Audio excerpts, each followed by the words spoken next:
today I'm going to be changing out the rear differential fluid on my truck, my 2016 Dodge Ram 1500.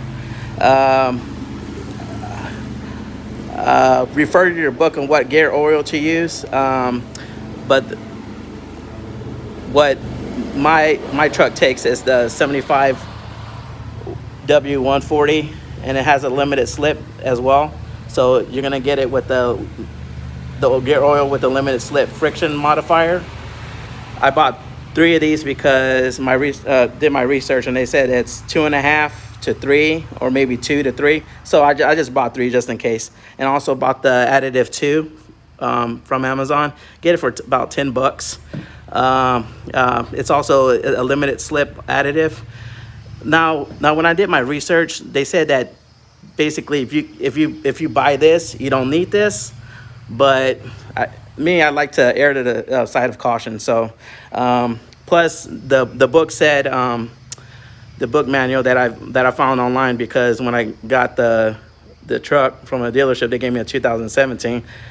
I like to be a little bit precise with the year of my vehicles, because as far as what the book goes, because you never know what you're going to encounter. So I found it online, but I'll leave the description and to the link below if you guys don't have the book or you guys have lost it. So, but the book calls for 5.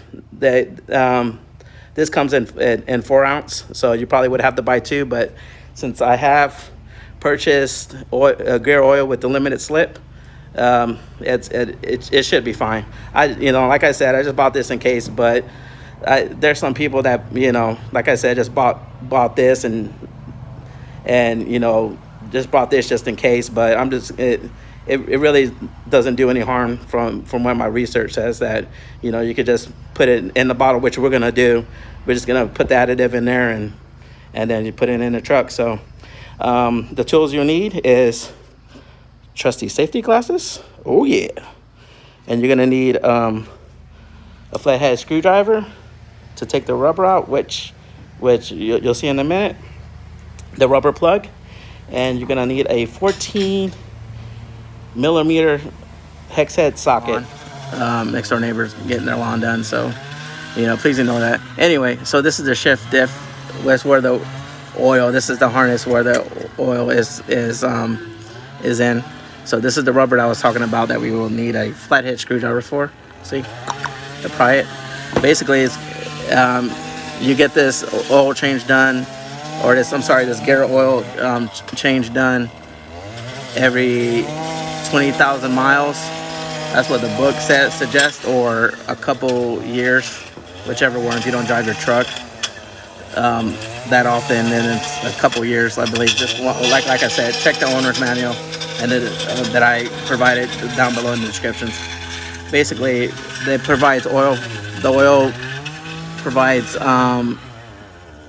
lubes up the drive shaft, which runs into this, and it also goes into the bearings here on the back wheels here, the right and left one. And yeah, so basically that's what we're gonna do. I'm gonna change it out. I'm gonna try to do this one hand. Gotta be as careful as I can be.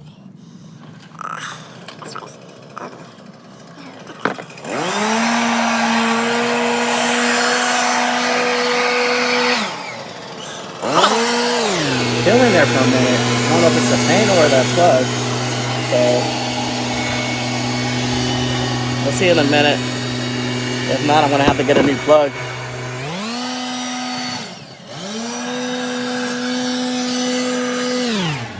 Oh, thank God. I thought it was no, but it's the paint on the plug, or whatever they coat it with.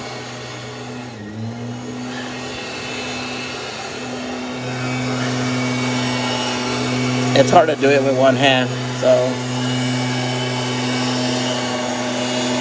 I'll try to be as gentle as I can with it.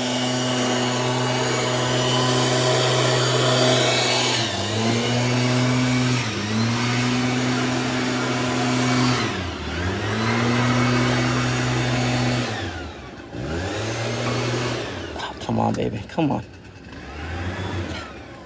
All right, I told you we're gonna get the raw deal. I needed my other hand, so I'm trying to pull this plug with one, but unfortunately I need my other hand. And there we go.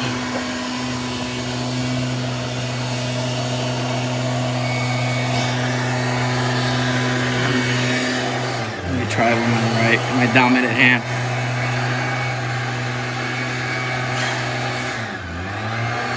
Oh. Got it. I got it, folks. Got it. Nice.